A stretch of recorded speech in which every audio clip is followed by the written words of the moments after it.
taking its sweet time. There we go. All right, and we are live. Hello, everyone out there on the internet. Welcome to the SwiftKick Show. My name is Kevin Griffin. I'm the owner of SwiftKick, a software training and consulting company based out of Southeast Virginia. And I'm joined today by Patrick Steger. I'm saying your last name right.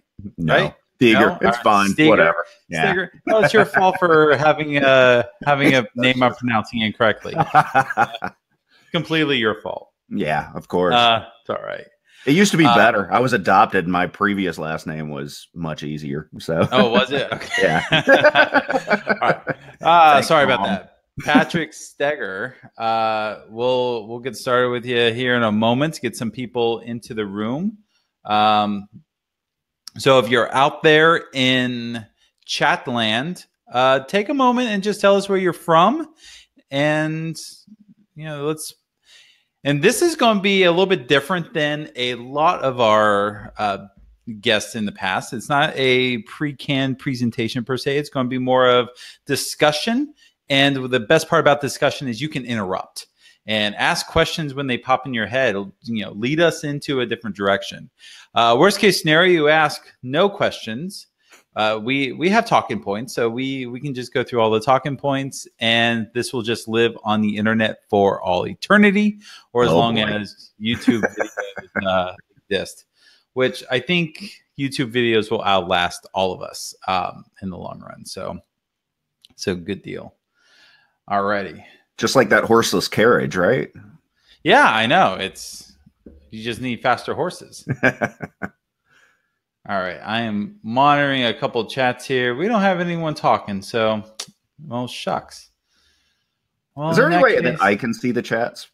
You can see the chat, so you should have a sidebar on the right side. Oh, I see it. There it is. Yeah, cool. All right, cool. But no one's chatting, and we have people in the room, so they should be chatting right now. They're shy. All right, well, words. That's fine. All right, well, we're just going to jump into it. So as tradition, I always like to ask the guests a couple just warm-up questions, and then we'll let you get into whatever's on your mind. And let's see, let me bring up my Word doc here. All right, so Patrick, the easiest question that anyone could ever ask you is, tell us a little bit about yourself. Who do you work for? And, well, we know who you don't work for. But what exactly do you do? And if this is going to go into too much of your material, just feel free to just say your name and give us a little bit of background information. So, yeah, my name is Patrick Steger. I do my own consulting, basically, for IDMA Solutions is the name of my company. People ask me what IDMA means, and it doesn't mean anything. That's why IDMA, right? Perfect. Naming things is one of the hardest problems in business as well as software. So, about myself, I've been programming since I was 8.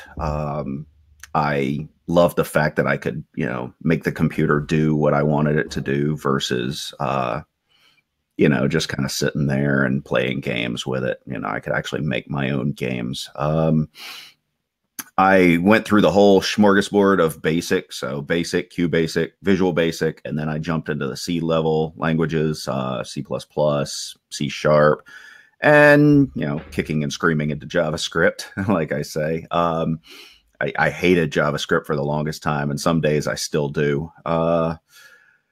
But yeah, that's pretty much it. I went to college actually for game development, and when I graduated, I realized I don't want to do that for a living. I, don't want to get paid less to work 80 hours a week. And, so I do it like for Global Game Jam once a year, for a weekend or so. And, but mostly I've got, I'll do desktop and, web and a bit of mobile apps.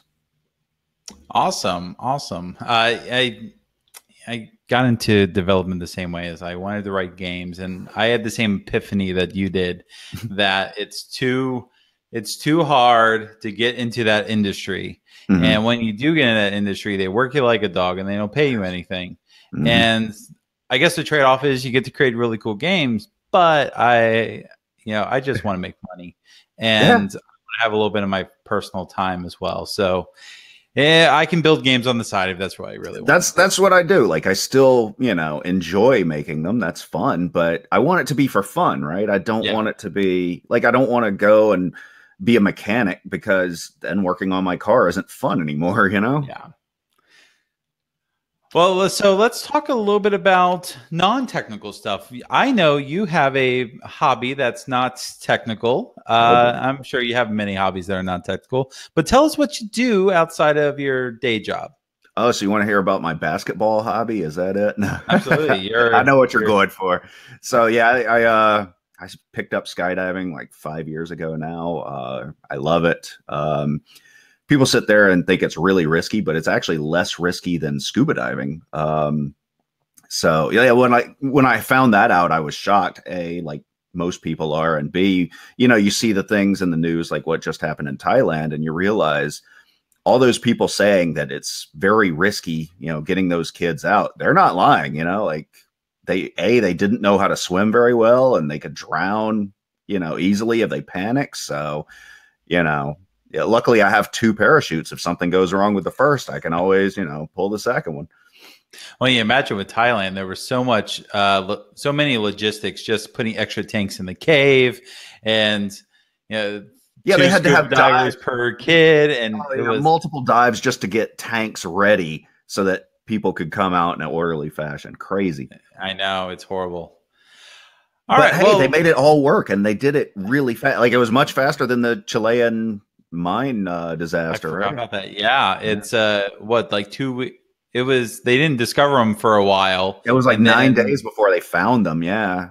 And luckily they didn't find bodies. Like that was crazy. I was like, when I first saw it, I'm like, no, they're gone. And they found them all alive. I was, relieved, and yeah, absolutely.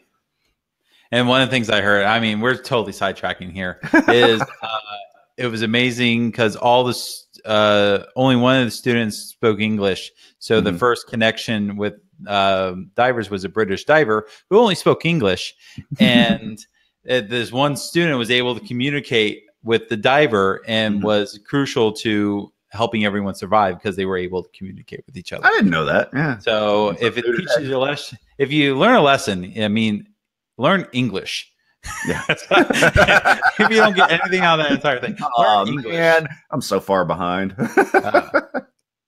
Well, let's talk a little bit about your tech stack of choice. So I know you probably are going to touch on this a little bit, but I know, as a consultant, as a freelancer, you kind of get exposed to a lot of stuff. But what would you consider your current tech stack of choice? If you sat down, did a new greenfield project, what would that look like? So like, yeah, it depends on the project, right? Yeah. I'll just start with a web because that's what most things are. So, I guess Greenfield, I do, C#. I've been doing that for 10 years now. I love serverless tech.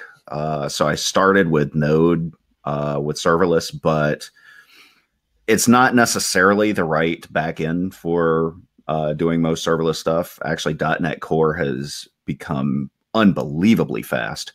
Yeah. So I've started using .NET Core a lot more for like REST endpoints, for instance. And, anything that is kind of, behind that, I'll pick and choose like, Node or C#. It doesn't really matter. For like the front end, I use React, and I do that because there's a ton of components for it. I really like Vue too. Don't get me wrong. I love Vue, but Vue is just a hair behind, it feels like, with the support. And also the reason I went with React is because React Native helps me build mobile apps. So I can kind of get the 2-for-1. It's not quite a 2-for-1 because, they're so close to being coupled, but they're not. So, yeah. But I feel like the life cycle stuff still applies. So, I use like 50% across both of them. Saves me time. That's one thing. Yeah. When you're consulting, you want to save as much time as you possibly can. Nobody's paying my checks except for the client. They want it done quickly. Maybe I'd use Xamarin if I was working for a company and, they have a bunch of C# people, it's easier. But and I've used Xamarin a little bit, but for most things, it doesn't feel as mature as React to me. Okay. It's understandable. No one's yelling at you in the chat, so that's a good thing. It's really easy to get into a holy war around technology. Like, how dare you not like Xamarin? What is wrong with you? Yeah, I don't mind Xamarin. It's just, and maybe it's just me. Maybe I couldn't find all the stuff that I needed for projects to make it work. React just had the components available, and I used it. Yeah, that's what I love about React myself is I just Google, all right, React, blah, blah, blah. And it's like, oh, here's 3 projects to choose from. They all have 1,000 stars on GitHub. They must be good enough. So pull one down and see what it does. And I find like it's more helpful to like people are more helpful in the React space. Locally, I don't know that many Xamarin people, right? There's a few, but they're really busy, so it's hard to ping them. And I know way more React people who I don't want to say they're not busy, but if one of them's busy, I can go and find another one and kind of go down a chain of people until I get the answer I'm looking for. Yep. I understand. Well, with that, let's go ahead and get into our discussion. So I'm going to go ahead and let you lead it off because you had some bullet points, some topics you wanted to hit. Sure. So let's say hello to Ned out there. He's the only one that responded to chat out of the several people that are connected right now. So hi, Ned. I see him on there, but I don't actually see his chat. You don't see his chat? No, it just says Ned Rhodes and where he's from, but that's what he said. He said that's where he's from. Oh, gotcha. Okay. His chat message. Okay. I'm being retarded today. All right. I shouldn't use the R word. I apologize in advance. All right. Well, go and take it over, and sure. People will yell at you. Yeah. So yeah, I got into consulting. Let me kind of say how I got into consulting. So I had this awesome project opportunity that came my way, just about 2 years ago now. And I thought it would be a good way to make a lot of money on the side while still having my day job. Well, little did I know that in my employment agreement at my previous employer, you weren't allowed to do what you wanted to do. Like you can't do for someone else what you do for them, right? So like I can't do any kind of coding on the side, which most companies are very lax about that. As long as you're not coding something competitive, they're fine with it.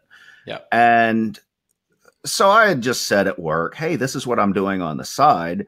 And, one thing, people aren't always your friends at work, right? You think they're your friends and they're really not. And so I got stabbed in the back really hard within it. Like instantly, once I said it, my boss started treating me different. And then within a couple of weeks, I was pipped, and I out of the blue pipped, right? And so I was kind of questioning that. And, I was on my way to doing what the pip said, right? And it had nothing to do with my side stuff at all, though, probably because I don't even know if that's kind of a legal clause that you can add that. But within a week of the pip, I was fired. And I was like, wow, okay, so you just pipped me to fire me, which is the usual story. But it was completely out of the blue to me. And so at that point, I just said, you know what? I'm going to go into this wholeheartedly. I've wanted to be an entrepreneur since I was a kid, right? My dad was a contractor and he had his own contracting company. My uncle was an architect and, same thing. He had his own company. I saw how hard it was as a kid, right? A lot of people don't know how hard it is. I saw it and I didn't even really see it, like you can see like that people are under stress but you don't get the whole story as a kid. People try and sugarcoat it, and it was a lot harder than I thought it would be, even seeing it. So my first bullet point really is to get a mentor, right? Somebody who has been there and done that. Somebody like Kevin Griffin, who would be willing to help out thousands of people in his free time to whoa. So I offer quarterly coaching. Oh, do you? So Okay. that's actually one of the things I'll do Okay. is if someone's interested in this and wants mentoring and coaching, and then these are regular calls. So regular calls, check-ins. It's defining goals and helping you pursue those goals. I do that on a quarterly basis. So we just started Q3. Yeah. But yeah, here in the next month or so, I'll start signups for Q4. Oh boy, it's Q3 already. Yeah, I didn't the do my year's over, taxes half yet. over. Haven't done my You should add that as yet. a bullet point. All the BS checks you have to send to the government. Oh my God, yes. Yeah. You have to be way more on top of your taxes than just April 15th. That's definitely one thing. And taxes are higher because you're self-employed. So you know, if you work for some company 40 hours a week, they actually pay your like half of your Social Security tax. Now you have to take full ownership of that. Yep. You get to write off a little bit more too, so it's kind of a wash, but you know, it's a lot more painful. Get an accountant, get a lawyer. That's actually not in my bullet points, but those are two things that are worth their weight in gold when you are consulting, right? Have a lawyer to go over any of your contracts because you're gonna leave something out and then potentially just get screwed, right? And an accountant, again, worth their weight in gold. They're expensive per hour, but you know, at the same time, they can do in an hour what would take me a day or two to do. So they're not really expensive. Opportunity cost, right? And my accountant has one job on the face of this planet, and that is prevent me from paying taxes. And I will gladly pay my accountant $500 so I don't have to spend $10,000. Yeah. And they're much better at taxes than you or me, right? Absolutely. Yeah. I mean, I would sit there and standard deduction every year because I don't know any better. And, you know, they'll find things that I just didn't know existed, right? So, yeah. I want to pick up real fast. Mentoring is I do bi-weekly, we call them mastermind calls. And I've talked about masterminds a little bit at conferences and also on Twitter and stuff like that. But it's basically enhanced mentorship. It's a group of similar professionals who all have like-minded goals. And we talk about building businesses, and we talk about the real issues that we're running into in our businesses, and how do we get from business problems to business successes. And I have always found that masterminds they're worth every moment I put into them. And if you're out there interested in doing a mastermind, a good buddy of mine who is in my mastermind, Sean Marin, he has a site he's putting together called mastermindhunt.com.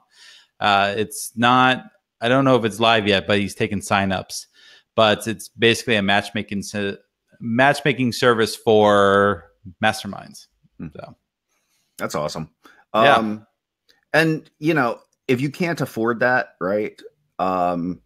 Find just somebody, right? It's tough, and you know, just bounce ideas off of people who've been there.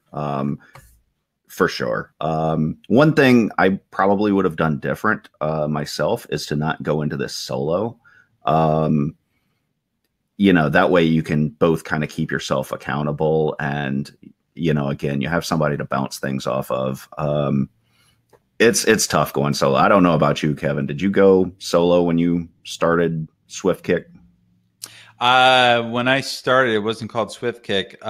It was just Griffin Consulting. And it was because I had an opportunity. And in order to take that opportunity, I would have, I had to come in as a contractor. And I didn't want to do, W-9 contracting and, or 1099 contracting. Sorry. And that's another good thing. Make sure you incorporate. So set up an LLC, set up an S Corp. Your accountant will help you with that. Don't do sole proprietorship. I mean, you're automatically paying 15% more in taxes if you do that.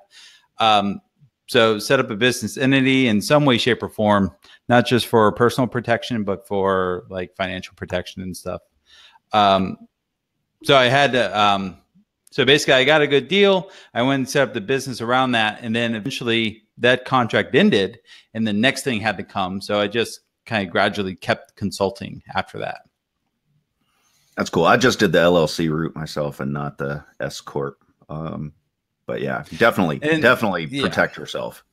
Um, anyway, like I'll go into my next bullet point that's fine. here, and that one is just it's a hard break here, but customer acquisition is hard, right? It is much harder than I expected it to be.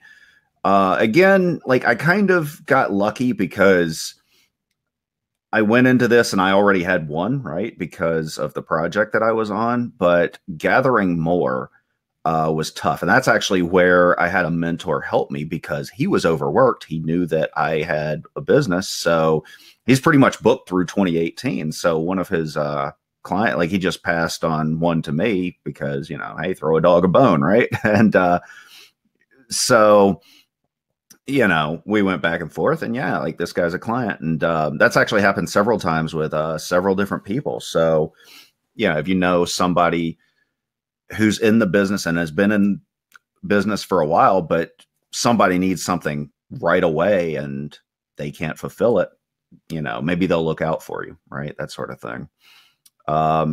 That does lead to my next bullet point, though, is to work out of co-working spaces if you can. I live in the Raleigh area. There are some co-working spaces that are free. There are some that are free on certain days.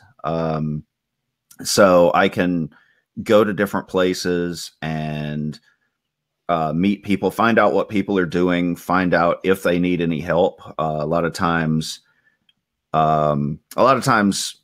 there'll be companies working at these co-working spaces that don't have a lot of tech savvy, right? And yeah, or do whatever you do. Like if you're a writer, you know, go in there and, you know, offer your writing services, right?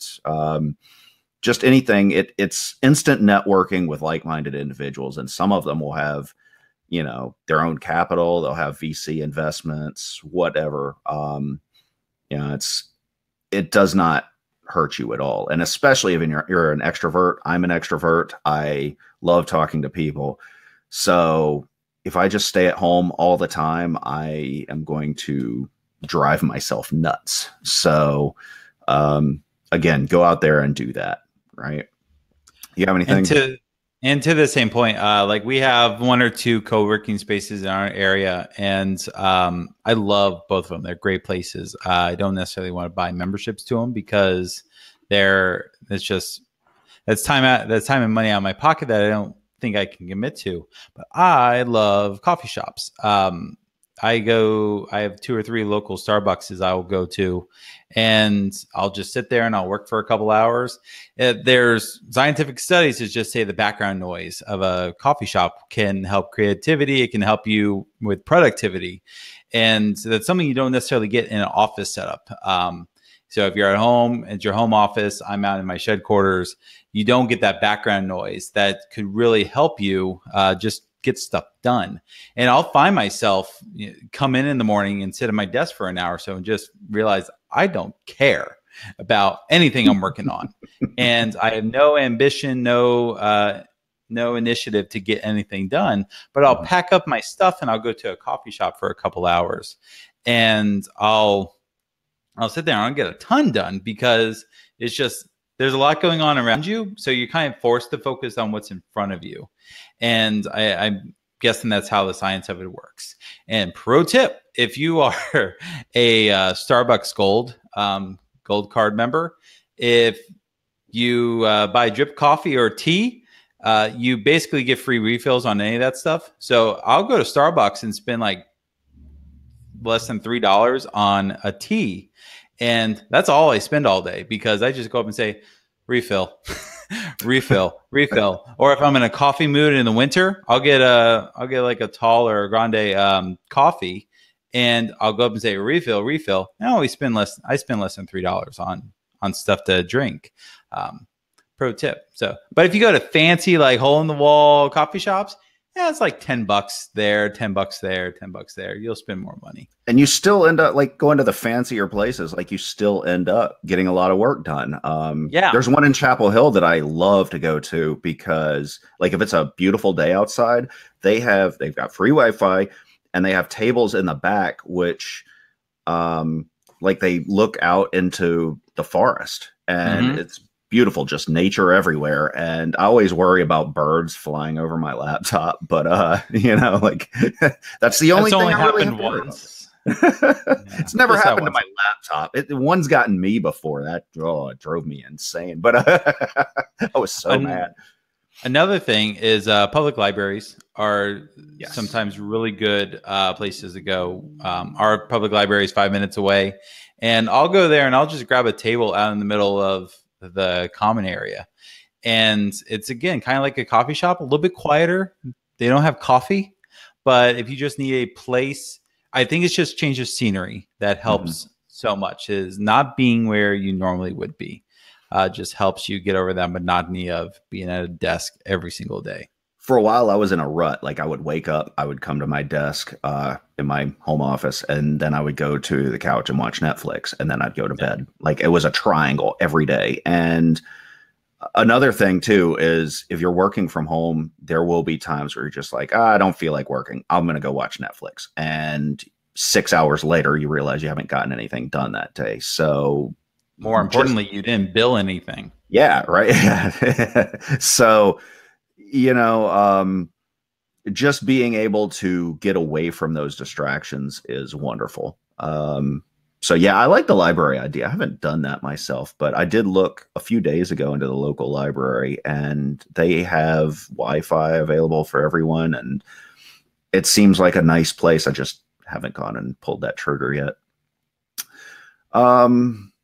What else was I got? Oh, one other thing too. I'm gonna make a shout out to your other podcast. Be frugal, right? So some months you're gonna have clients out the wazoo. You're gonna work 20 days in a month, and you're gonna bill, you know, some ridiculous amount of money for those 20 days. And you know, that's great. Don't go blowing all your money. This is not necessarily steady income. Some people do manage to make it steady income. I have not, right? I've gotten $20,000 months, and I've gotten $0 months. Maybe it steadies out like the longer you do things. I know for my mentor, like he's booked through the end of the year, but at the same time, he has employees too. Hiring on employees brings additional risk. Because no matter what, like if money doesn't come in, you have to pay them, right? And it's one thing for you to just go hungry. It's another thing for you to go hungry and you're putting money out of your pocket. So, you know, try to stay frugal and until like you kind of get to a reasonable place, I guess. And then at that point, kind of pay yourself an income. I like that idea. I haven't made it to that point to where I have like, you know, enough in the bank to where I'm going to pay myself like just a steady income every month. I just kind of check my bank account. Okay, I've got money, you know, Yep. I'm good. I can cover my bills. So there's a system you should look at. It's called Profit First. I've talked about this on our podcast, but it's designed around that idea of most small business owners. And it's not just you, it's not just me. It's a lot of small business owners with maybe a dozen or less employees will do their books or make financial decisions based off what's in the bank account. And you have to have a good sized business before you make that jump to let's do everything on paper and just hope the paper matches up with what's in the bank account. So Profit First is designed around that idea of we are conscious of what's in the bank account. And for every dollar that comes in, how does that money get allocated? So you obviously want some portion of that money to go pay for you, so that you get paid. You want some money to go to operating expenses, like if you have to pay for software licenses or co-working space fees, and you have stuff you have to pay for. Another portion that goes to taxes. So you have business taxes, you might have personal taxes. The business should cover that 100%. And then you have profit. So profit is just this is my good job money. At the end of the quarter, I get to take half of my profit bank account and just give it to myself. And it's how well did Kevin do business wise this year? So check it out. It's a really good book. It's a quick read too. Okay. Hey, it looks like we have a question in there. Getting professional. Yeah, right. Hello, Elaine. Let's see. Did getting professional liability insurance involve anything special? So I haven't done it. I have. Okay, I'll let you answer that. For All right. me, I just didn't get it because I don't. There's probably good reasons to get Yep. it, but there definitely are good reasons to get it. I just haven't kind of hit that point yet. I carry two types of insurance. You have general liability insurance up to $1 million of coverage. That covers things like my equipment, and I really don't have office space or anything, so it's really not covering all that much. But then I also have professional liability. More specifically, I have errors and omissions. So if I were to accidentally do something that lost the company, let's say $500,000, and they come back and say, Kevin, you lost us $500,000, pay up. I just call the insurance company, and the insurance company will pay out that money. So it's very good idea that if you're working with let's say higher value clients, or you're taking on riskier clients, you should just pay the $300 that general professional liability costs, just to have it, because it's better. It's like all insurance. It's better to have it and not use it than to not have it and need it. And because one good lawsuit will just wipe out your business. My business is small enough where a lawsuit would just kind of wipe me out. Yeah, same. So That's why I don't have it, it because, hey, you want my laptop? Here, take it. I'll just buy another one. Whatever. Exactly. You can't, take blood from a stone, right? Yep. And that's another good reason why you want to incorporate as an LLC or as an S corp, is because you want to have that physical disconnection between you personally and you business wise. If I were to get sued, they couldn't take my house. Kevin just doesn't get paid anymore. So, but that doesn't stop Kevin from going off and doing new business ventures. Yeah. And that's ultimately what you want. I have a wife and 3 kids. And so it's like every business decision I make impacts them in some way, shape, or form, because it all comes down to that. What if Kevin got sued? And, luckily for me, knock on wood, I have not gotten sued. But hey, yeah, that's only 300 a year? That's not bad. Yeah, it's not bad. Go to techinsurance.com. I see Ned asking the question. Techinsurance.com, they're a broker. So they work with multiple insurance companies. And you basically outline what your business is, how many clients you have, what are your receivables. And they will do risk analysis, and they'll farm that out to all the companies that they work with. And they work with most of the name brand companies in business insurance, like the Hartford, Hiscox, so on, so on. And then they'll come back and say, we think there's 3 plans that you qualify for. We think you should take this one. It might not be the cheapest. It might not be the most expensive. It might be somewhere in the middle, but they'll work with you and explain why they think you should take these different insurances. Mm-hmm. So, it's not quite 300. It's probably 350. It's under $400. I know that. General liability is about the same as well, but you're talking less than $1,000 a year for just peace of mind of, if anything goes wrong, I'm covered. Yeah. So like I said, I was adopted, so I have multiple dads here. But my biological dad, he does tree work, and I know his insurance is through the roof, because literally if he does something wrong, a tree goes through the roof. So, it's a lot better as a software guy, to just get it. I just haven't pulled the trigger on it. I should. It's me being dumb. Thanks for the question, because now I realize, hey, that's something I just haven't gotten around to doing that I need to do. The biggest reason I got it was because I was signing up as a vendor for a large company, and it was a requirement of theirs. And it was a requirement that I felt was a good requirement to have. Mm-hmm. And that's the reason I bought it. But they also wanted me to have like workers' comp insurance, and I'm legally not required to have that because I'm under 5 employees. And there's some stuff I fought back on, but general liability and errors and omissions, I said, that's good insurance to have. I'll get that. No problem. I've had it for years. Lane has another question. Have I thought about getting on local government approved vendor lists? That's a very good question. I actually had a friend of mine who he's in business development, and he offered to get me onto all. He actually offered to get me on the federal ones. Um, I didn't really pull the trigger on that because like I was too busy at the time, and I don't want to deal with the headaches of having to go through. There's a lot of hoops when you're talking about federal money and just all the stuff that you have to do that's not quote work, right? So I haven't done that. I don't know about you, Kevin. Have you done that at all? I've thought about it. It sounds like a lot of effort. Yeah.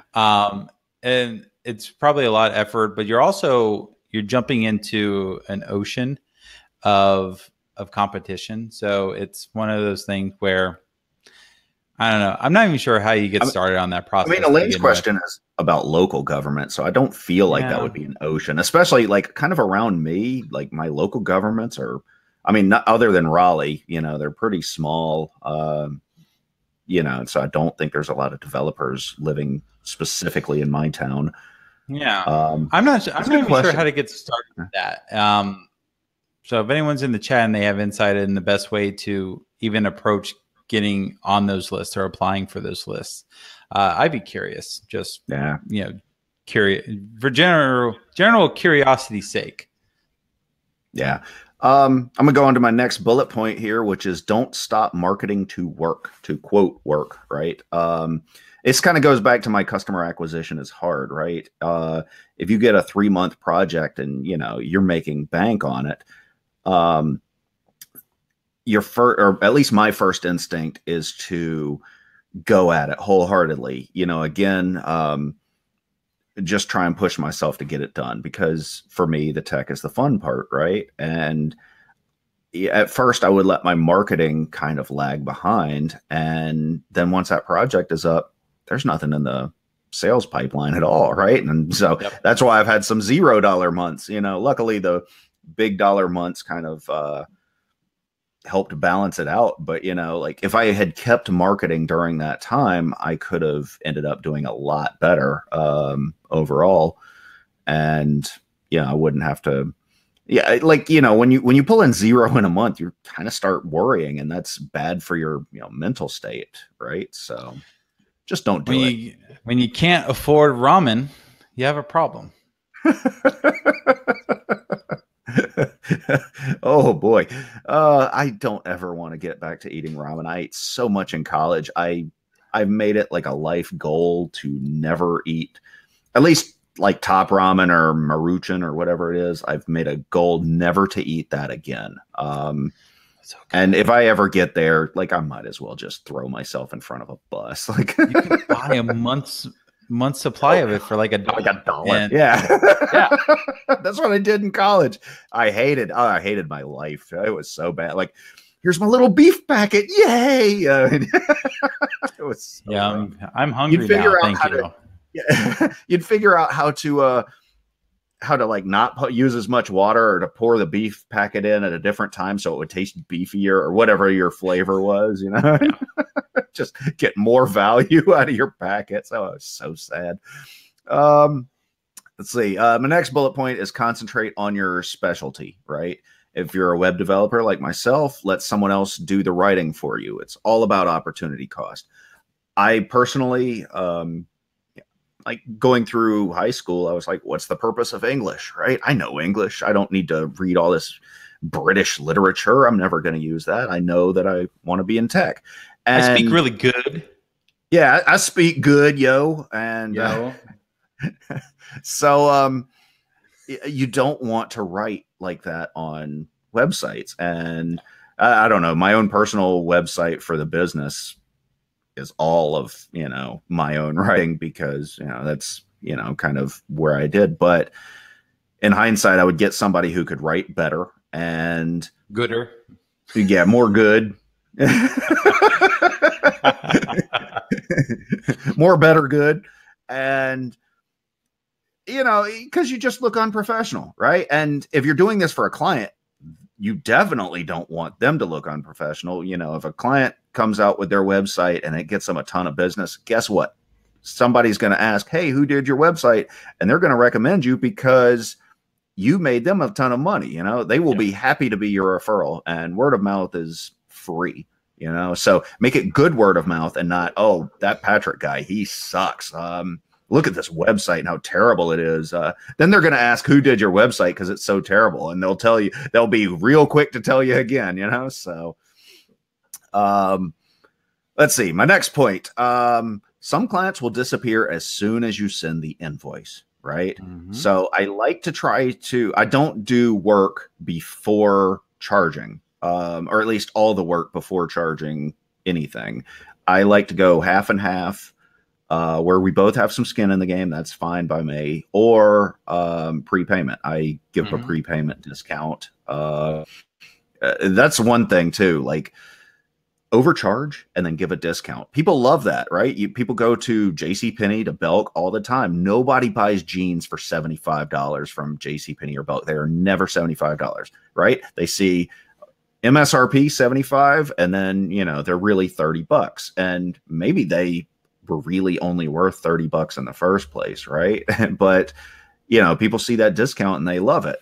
Same thing kind of goes for consulting in a way, right? Like, you don't want to discount yourself too much, right? Like, yeah, I don't want to build websites for $500. You know, like nobody's going to take that seriously.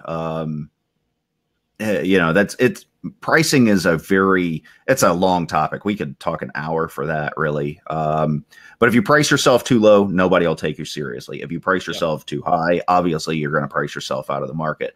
But it's better to price yourself higher than lower. And they can always push back too. Like if they say, hey, like, we don't have this budget, try and find out their budget for a project first. Then that helps you figure out scope. If they want more than their budget allows, you can tell them that real quick. They don't mind hearing it. Sometimes they do, and they'll, you know, be like, oh, well, we won't use you. That's fine. Right. There's plenty of good talent out there, and you can just come back to me later when they screw it up. Yeah, exactly. So right. I mean, I've used this before with clients. I'm like, if you're perfectly fine paying twice, that's a direction to go. And they actually changed their mind. So because they didn't consider it that way. And I've had numerous clients who have gotten estimates from me, and I've gone off, and they went and used someone else, and they come back and say, Kevin, they screwed it all up. Can you come in and help? And I say, yes, but guess what? My rate went up. Yes. So it's gonna cost it always you more. does at that point. Yep. It's a good rule of thumb. So it's like, if you're fresh in the game, I recommend people not go outrageous with their rates. So anywhere between 50 and 75 an hour, but you need to use that with the contingency that you should raise your rate for every project, because you have gotten slightly more skilled. After every project, you have more experience. So I kind of disagree there. That's funny. Okay. Yeah, like I'm never going to do 50, 75 an hour. I didn't start out at that. I started out at 150. Okay. But so at the same time, number of people who have tried to start at 150 and have no experience doing independent consulting or consulting in general, they just they just can't get anything. So it's more. But then you also have the people who are charging $300 an hour, and that takes a very special type of person to charge that much money for the type of work that we do. It's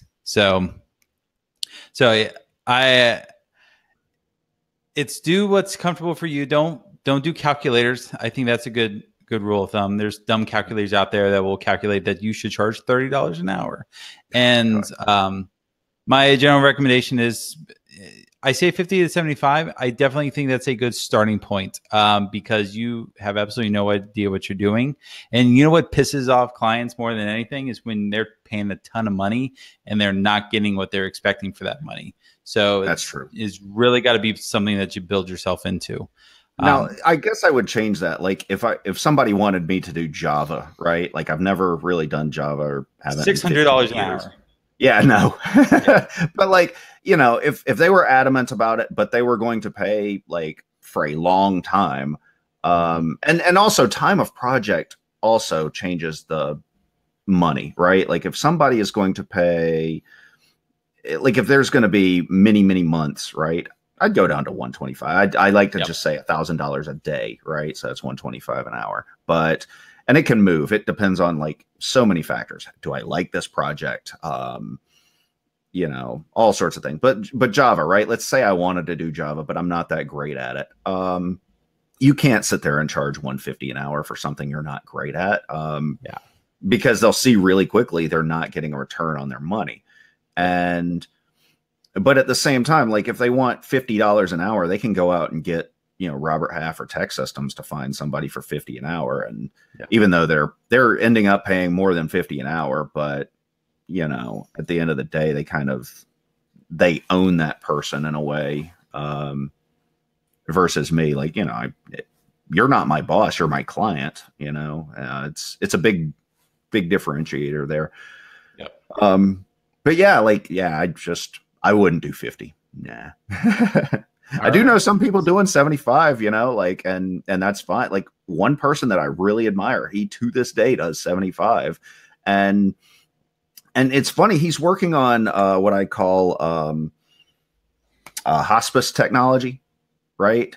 So, you know, it's the things that they're still out there, they're still being used, but nobody really wants to work on them. And at that point, like if you do want to work on it, you're worth way more than 75, I feel like. Yeah, like COBOL, right? Like you shouldn't be charging 75 an hour for COBOL. Like the number of developers for it is low, and the number of, you know, banks that are still using it is high.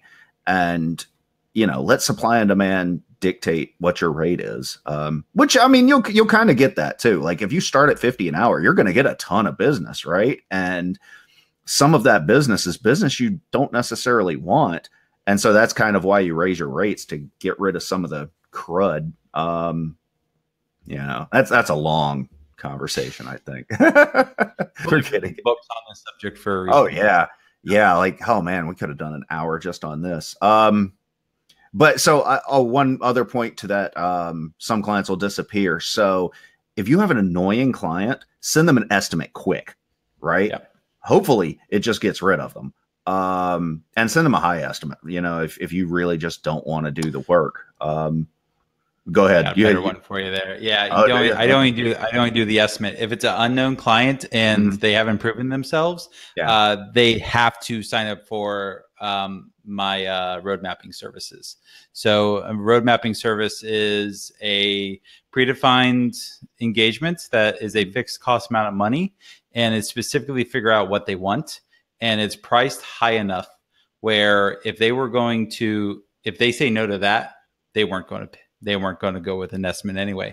And it saves me the time writing an estimate, because estimates take a lot of time. Yes. And I don't want to devote that time just freely.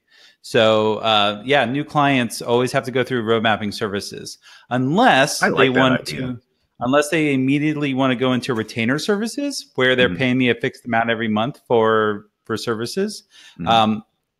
It's like if they want to do hourly work, they have to do road mapping. If they want to just do retainer, cool, we'll figure it out as we go. Pay me. So that's I learned that from my good friend Brendan Dunn. He taught me that lesson, and I started implementing it. And I have at least half a dozen projects that have come because of that. It also pushes you a little bit further as the professional. So basically coming in saying, don't pay me $50,000 right now, because you might not have a $50,000 project. Let's talk about it. I've talked myself out of work because they get in there and they think they want a custom solution. And I tell them, you just need WordPress. Like literally all you need is WordPress with like 3 plugins and you're done. Don't pay me that money. I really like that idea. The whole like road mapping service, because like I tend to build road mapping into the project, but at that point you've already kind of you've spent all this time, you know, and normally I would like to just say, hey, here's an hour, it's free, right? And then bill past that. But like, you know, when you're doing things like, I love going by the project. That's actually kind of my next bullet point. But when you go into buy the project, you have to build an estimate and like all that time before you do the work into it. I like to say, hey, I made $10,000 today, just for a day's work. But really, it's not just that 1 or 2 days work. It's all that previous time that you're billing into things. So yeah, let me jump into that next point. Before we keep going down this pricing road, get everything in writing and try for project planning, right? Or project payment. You can end up making more an hour and it forces you to work faster. And companies usually have a flat budget, so it works for them too. I really, really love project planning, especially if you can get a company to tell you their budget right off the bat, because you can figure out if their scope is just way too wide for the amount of money that they have, right? Yeah, like your $50,000 project, let's say they only wanted to pay $10,000, but they have $50,000 worth of work. You need to just say no, right? And no is probably the most underrated word in consulting, because people hear $10,000 and they're just, yes, I want to do it. But, in terms of tech, $10,000 isn't really a lot of money. And especially when you're having to pay higher taxes, $10,000 for a project, like if you're working 9 to 5, $10,000 is a month, right? Yep. Roughly, so, don't go out of your way for, little 10K projects. 50K. All right. Maybe, now you're jumping into some real money, you can bend things a little, but I have a number where I don't bend things too much. And, it's in the 4 digits, like, you take it or leave it. But yeah, anyway, I love just by the project payment because, one project in particular, like it ended up being $7,500 for 1 day of work, and like 1 day of tech work. And there was maybe 1 day of actual estimation in there too. It was something that had to be done within a week over Christmas. So I was like, okay, $7,500, no problem. So, I got it done. Didn't have to work Christmas Day, which I thought I might, but yeah, I got it done in a week. It was, or actually awesome. Quicker than a week. Yeah, that was great. Right. That's my biggest win there in terms of like, not my biggest, job, but definitely $7,500 for 2 days of work. That's not shabby. Yeah. But yeah, that's an emergency too. Like we need this next week, and you're doing this over Christmas too. It's like all of a sudden the pricing multiplies, right? So yeah. So, you got anything to add? You sound like you do. No, Lane's got a really good question. Okay. And there's 2 ways to approach this. So she's actually quoting me. So I went on a week-long mission trip, and I was in Podunk, Tennessee. Basically, we pulled into town and cell phone said, no service. You're not getting anything. There's not even a cell for you to roam off of. So I was physically off the grid for several days. And no email, no checking in on Slack and all that good stuff. So how do you, I have an employee, I have a contractor, and they're amazing, and I love them to death. And they are the reason I was able to go off and do something like that and not feel worried about it. But I remember being the solo Kevin and not being able to take a real vacation in fear that what if something hits the fan? So let's talk about how you approach. Do you take real vacations? So I'm taking a real vacation in October. Okay. I'm going to Vietnam for 3 weeks, Vietnam and Singapore. And I will still be on the grid. Like there's internet there. There's cell phone. Well, I don't know about cell phone. But regardless, people will be able to get in touch with me. I don't know that I want to be off the grid for 9 days, right? Ever. I'm a big... It's fantastic. Yeah, I can believe that. I really can. I can believe, like, I mean, if I was forced to, right? Like there's no cell reception and no Wi-Fi or anything, right? Yeah. I could do it. I'd probably love it, right? But at the same time, I'm going to be available, just kind of less available. I try whenever I get an email, I try to do a 24-hour turnaround time, no matter what. Generally, I'm much quicker than that, like within 4 hours. But when I'm on take longer. Yeah, but that's the thing. Like I'm on vacation, so I'll do 24, maybe 48. I don't know, but I don't want to be completely unresponsive. Like, yeah, I mean, I'm going to have an out of office reply, so it's not that big of a deal. But yeah, I mean, I'm still going to take a vacation. I'm going to be mostly offline from this Saturday through next Tuesday, Wednesday, because I'm going to Serverless Conf in San Francisco.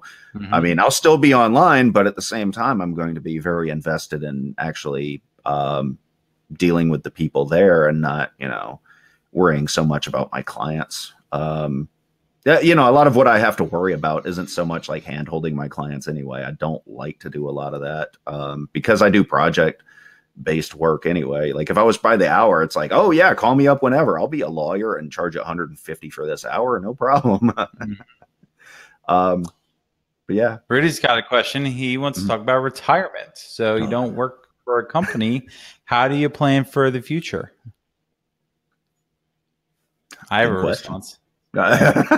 So I am not really putting a lot into my 401k right now. Just because solo 401k. I mean, I don't know how it really works. Like I haven't gotten to the point to where I want to put money into one. So, or I want to, but I'm trying to build up that kind of nest egg that I was talking about earlier to where I can pay myself monthly, like a monthly steady income. Right. And right now things are kind of coming in waves. So when I get there, I'll probably go and research who would be a great company to use. God, years back when I was delivering pizza, I wanted to open up a retirement account. And, I needed $5,000. I forget who it was through. But I've got a few things already set up, but I'm probably never going to retire anyway. Like, I'm just going to grow old and keep hacking at this stuff and yelling at the cloud, So because I run a and you have a family, you have a family. Yeah. You are very much invested in this. I want to hear yours. So, all right, as a small business owner, as most likely a single person business, you have fewer options than you have if you were working for a company. First of all, you don't have the formal 401k that you would get with a business. So you don't get business matching, you don't get all that stuff. One thing you can do is what's called a solo 401k.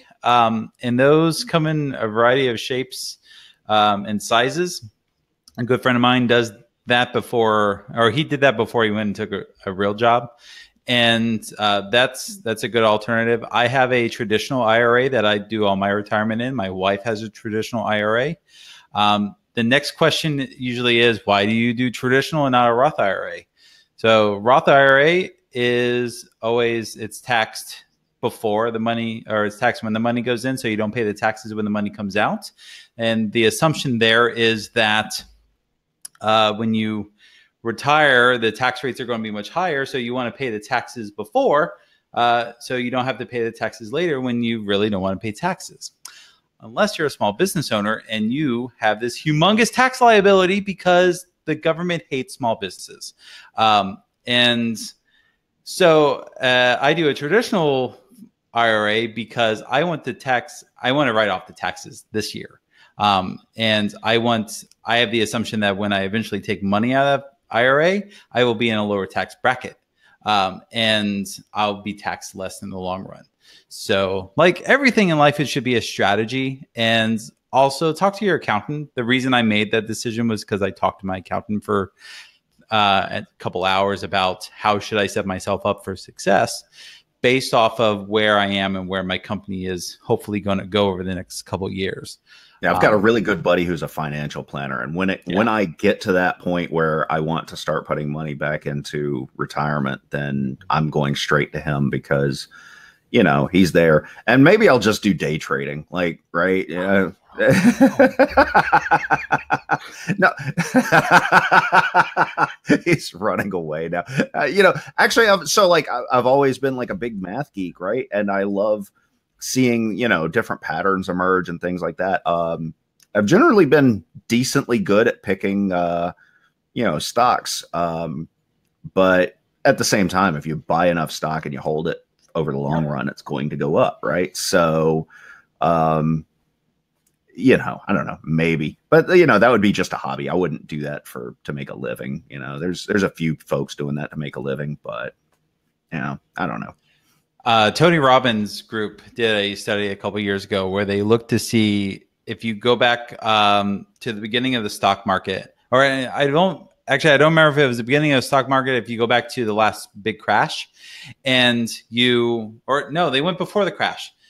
Who does the best in the stock market? You have the people who put money in and pick the worst stocks possible. That's one. You have people who put money in and they pick the best stocks possible. And then you have the people that don't put money in at all. Okay? The person that came out the worst in the long run if you just play the events over time is the person who did not put money in. Mm-hmm. They just do the worst by thousands of dollars. Yes. And you have to read Tony Robbins' book to get all the information. But that's the key detail, is that if you're not putting anything into retirement, so if you're working for a company right now, put in your IRA. Put in an IRA up into your match, and then put into a 401k. 401k up to your match, and then put into an IRA up into your maximum, and then put the rest back in your 401k. You have HSAs; those are retirement devices as well. There's all these mechanisms for becoming insanely wealthy that no one knows about, and they're just sitting there in front of you. Yeah, and I think that's kind of the hard part. And we talk about jumping into that. Yeah, two frugal dudes. Go look it up on where all major podcasts are sold. And we talk about this all the time. It's very hard to do because you have to get yourself on a routine of putting that money into something. And I mean, I'd rather put the money into something than to just leave it in my checking. Checking account is the worst, right? Or like for a while, 3 cents for every $10,000 you have. God, it was ridiculous. Yeah, and actually, my checking account's not terrible. Like if I have 1,000 in the account, it actually pays for the $1 that they take out every month to run the account. But still, like if I had money in my savings account, it's not doing that much better, right? So, at the end of the day, you've got to invest it. You've got to let the market play. If the market goes down, the market goes down. You know what? You put more money in because it's going to pop back up. A lot of people say, "Oh crap, the market's gone down." That's not the time to pull your money out. It's already crashed. Yeah, you put more in. You put as much as you can when it's down. Yeah. Anyway, we could go into. But we've gone off topic. So, yes. And we're right about out of time. So now's a good chance for final thoughts. Well, I just want to drop my last 2 bullet points. I'm gonna put them together. Okay. All right. So one thing that I've noticed doing consulting, re-entering the workforce is problematic. I don't know exactly why, but a lot of managers just say, "Hey, this guy's a consultant. Maybe he's going to be hard to manage." I don't know. I don't know what the deal is. There's been a couple of jobs in the last 2 years that I've said, "Hey, that's a great opportunity. I would like to do that." And I'm not averse to getting out of consulting and going back and working 40 hours a week. But, at the same time, I want it to be the right opportunity for me, something that would move me forward. And, a lot of times I just, before I went into consulting, I would say I was probably 50% on interviews, right? Like half of them I wouldn't get the job and half I would. And since then I've been just, I don't know, I've done like 6, 7 interviews, something like that. And, obviously I'm still consulting. So I don't know. Good. And another thing that I've noticed is that it's actually easier in this environment with low unemployment to get clients than it is to go out and interview. Years back I was interviewing and it was like, just do a resume and, hand it to a recruiter. They'll do the work for you. At most it was like, take this test showing that SQL or .NET or whatever you're applying for. And they would use that test to send out to 3, 4, 5 companies. So, you know, it was still like, if you're a developer and you know O notation, it was an O1 type of experience. Giving me Flashbacks. man. Oh yeah, ramen. Back to Nam. But now, like job interviews are kind of this ON type experience where they have you do coding assessments, right, to prove that you know how to code. And I'm like, well, I've got all this experience on my resume. I have, you know, references who will say that I can code for days. Like, why do you need, you know, something else? And, you know, they're kind of adamant about it, but every single company has their own one of these that they do. So it goes from O1 to ON. It is not necessary. Like, it's not worth it to, you know, go throw your resume out for 100 jobs. Like I guess it used to be. And maybe that's why they're doing it, right? It kind of cuts down on the resume spam. I've never been a resume spammer. I don't want to go to a company where, you know, hey, I sent my resume to you, but I don't really want to work for you. You know, I've learned, you know, there's been times in my career where I've jumped ship into a fire, and, you know, having a great boss is always the key. A great company, like, I'll say one thing. I worked at Cisco, right? Cisco was a great company, right? Compared to some of the other ones that I had worked at. But the boss there, and I'm not naming any names, but if they're watching, they'll know. The boss there was terrible, at least for me, right? And some people have worked in that department for many, many years. I just didn't like the boss, and I felt that my productivity dropped because of that. And, you know, your podcast from a couple of weeks ago, that being a geek leader, really, you know, talked about the whole disengagement. You know, if you're not a great boss. And I really felt that. Like, I'd been thinking about that for months anyway, like looking back in my career. And, you know, it's just one thing. Like, even if you're not going to do consulting, make sure you have a good boss. And if you don't have a good boss and you like the company, just understand the problems that a bad boss can do, and like, you can work with it, right? And I never understood that, and that was why that was another reason kind of why I ended up into consulting, because I went from a good boss at that company to a just terrible boss at my last company. So, you know, it is what it is. I'm about the same way. I was at a company that was not large, it wasn't small, it was kind of somewhere in the middle. And the folks I worked for or worked under were amazing until the guy who owned the company sold the company to the top 5 like people who had been with him the longest. So I went from having one boss to having 5 bosses in a very office space. I've got 8 bosses, Bob. Exactly. And it's not that they are bad people. I love them to death. It's just that they started becoming more businessy and more. And it's like, work was getting done, good work was getting done. But then they were starting to crack down on little things like, Kevin, you came in 10 minutes late to work today. Disregard the fact that you stayed 3 hours late, but you came in 10 minutes late to work. And it's one of those conversations you have to say, I'm not going to deal with that, because it comes down to one key phrase. And you repeat this every single time you ever have a discussion with a manager or a boss, anyone, about something not essential. And you just say this: you pay me too much money to not trust me. And so one or two things are going to happen. They're going to trust you more, or they're going to fire you because you're not worth the money that they're paying you. So that could backfire. That's throwing it on the table there, Kevin. But I've said this many times, that you pay, as just technologists in general, we are paid too much money to not be trusted. If you are a junior level person, you're paid a junior level rate. It's because we trust you a junior level amount. When you're a senior person, and most folks I know that have these problems are senior level folks, it's you pull that phrase out. You pay me too much money to not trust me.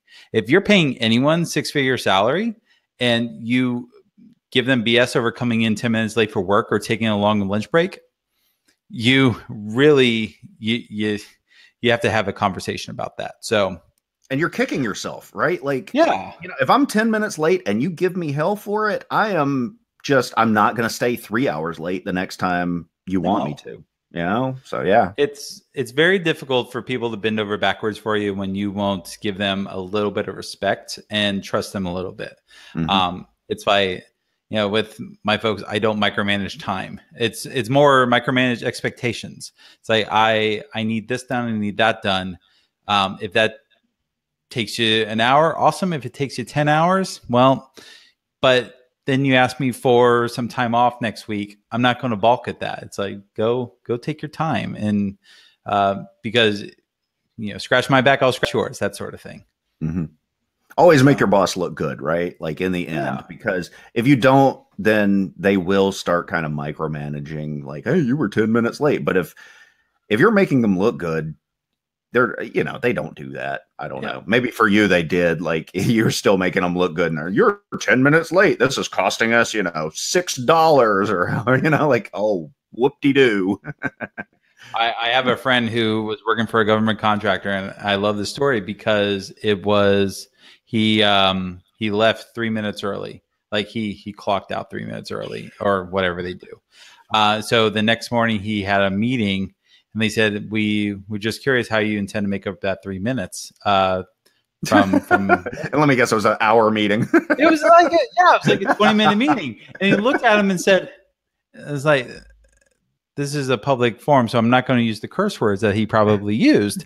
But it's like, you got to be effing kidding me, because why do you spend the money on, what do I build this meeting to? It's like, what? And his real answer was, I don't intend on making up that 3 minutes. And it's a very good way of answering that question, because it comes back to what I was saying before. You pay us too much money to not trust us. And I mean, and that goes for employees, that goes for contractors and all that stuff. If you don't feel the person that you're paying is worth the money that you're paying them, get rid of them. Even consultants. Even us. Yeah. So I've been asked not to come back on projects before, and that's fine. It's not something I did. It's not something they did, although it probably was them. But it's usually a case that it's a relationship. So if the relationship's not good, it's just not going to be good times. And I've been on some projects where it's like dating. Just cut the losses. I've been on some projects where I would get on a scrum call at 8 o'clock in the morning, and I would be on that scrum call till 2 in the afternoon. And anyone that knows anything about Agile knows that stand-up should not last that long. It should last 15 minutes. So for like 3 months, all I was doing was charging this company money and not producing anything. And they knowingly knew I was not producing anything, because I would go to them and say, I'm on so many stupid calls, I can't produce anything. I can't get anything done. What would you like me to do? I really want to be productive here. And it eventually just came to the fact where I said, I'm done. I have taken enough of your money. Well, I'm going to leave this project and go do something else. Because opportunity cost is a real thing. If you do one project, that means there's another project you can't do. And you really have to be conscious of that, especially as more work starts coming in.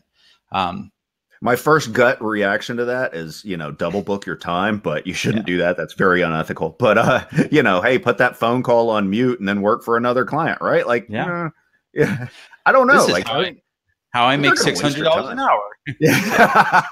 Right. But don't ever do that. That's very if you ever get audited, but they won't find out. I mean, I don't. Yeah.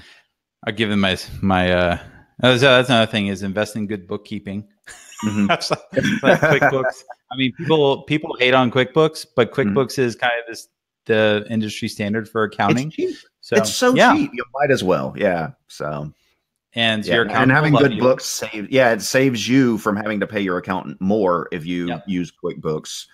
And they'll be happy to walk you through. Generally, like, I don't know about your accountant. My accountant was very happy to walk me through. Okay, this is how you use QuickBooks in the way that I would prefer you use it. So yes, and I'll tell this just an anecdote. When I got started, I was using QuickBooks and then FreshBooks on the side for invoicing and stuff like that. Because years and years ago, QuickBooks was really expensive for invoicing. So FreshBooks, it was trying to be and they still try to be the alternative to QuickBooks and accounting for the 21st century. The problem is you spend more time trying to figure out how to get your FreshBooks into a form that your accountant can use because they lack little things like a chart of accounts, which if you have never done a lick of accounting in your life, you don't understand how important a chart of accounts is. But it's really important to be able to see a list of everything your money could possibly come from or go to. And FreshBooks just doesn't have that. It's That's crazy that an invoicing software doesn't have that. Yeah, they have like, well, you did development work, and that was like a couple $1,000s right there. And oh, you bought some ice cream, and it's like, $2. And yeah, it's just really bad for that stuff. It's good for invoicing, because they have that system down. But it's to the point where I'm getting rid of it just because I can now do invoicing for no additional cost in QuickBooks, and it's all great in one place. Yeah. Cool. Well, I think we are way over time. Yeah. But this has been an awesome discussion. So wrapping it up, Patrick, how can people find you afterwards? Find me on LinkedIn. That's easiest. My mug is the same one that it was for the graphic for this podcast. LinkedIn.com/in/ Patrick Steger. Yeah. Patrick Steger. Okay. Yeah, that's enough. And I guess that's the easiest way, right? Just connect with me on there. Yeah. Find me on Twitter. I am at Steger Patrick because somebody took Patrick Steger and they don't even use it. But yeah, I'm on both of those. I post a lot. So fantastic. All right. Well, thank you again. And thank you to everyone out there watching the show, whether you were here live with us or watching the replay. And don't forget, we do the Swift Kick show usually twice a month. I think the next show is actually just going to be the Kevin show. I'm just going to talk about something. I'm not sure what, but I'm going to talk about something. Thank you, Josh. And then a couple of weeks after that, we have a good friend of mine, Andy Leonard. Patrick, do you know who Andy Leonard is? I do not.